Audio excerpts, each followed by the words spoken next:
चलिए देखिए, मैं अब जहाँ पे कथाएं चलती है और शादियाँ का जो भव्य पंडाल लगते हैं, वहाँ से मैं ये तस्वीरें दिखाने का आप सबको प्रयास कर रहा हूँ। ये देखिए, वही जो मैं बता रहा था गेट, ये बन रहा है, अभी तैयारियाँ चल रही हैं। अभी से ही आप देख सकते हैं कितना बड़ा यहाँ पे एरिया अब लिया गया है।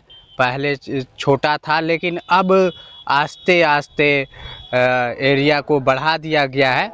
बागेश्वर धाम के जो पीठाधीश्वर है धीरेन्द्र कृष्ण शास्त्री, इन्होंने अगले बार ही यहाँ के जो सरकार थी उससे मांग की थी। अब व्यवस्थाएं बहुत अच्छी पहले से हो गई है। पहले जो लोग, जो श्रद्धालु गण भक्त गण आए होंगे, उनको लगता होगा कि पहले ही जैसा जगह की कमी है, भीड़ बहुत ज़्यादा होती है।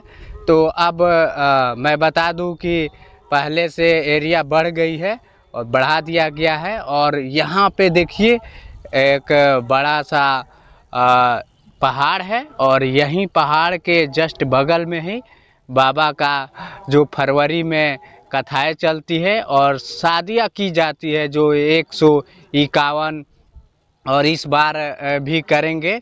तो वहीं से हम ये तस्वीरें आप सबके बीच दिखाने का प्रयास कर रहा हूँ। देख सकते हैं यहाँ पे ठहरने का है, यहाँ पे काम करने वाले मजदूर है, यहाँ पे रहते हैं और यहीं पे अपना डेरा बनाए हुए हैं। देख सकते हैं ये हमेशा कुछ ना कुछ करते रहते हैं, यहाँ पे काम चलता रहता है हमेशा।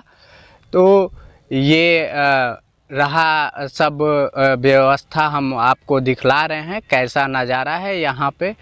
और यही जो बागेश्वर धाम का मंदिर है, यहीं पहाड़ के पास में है।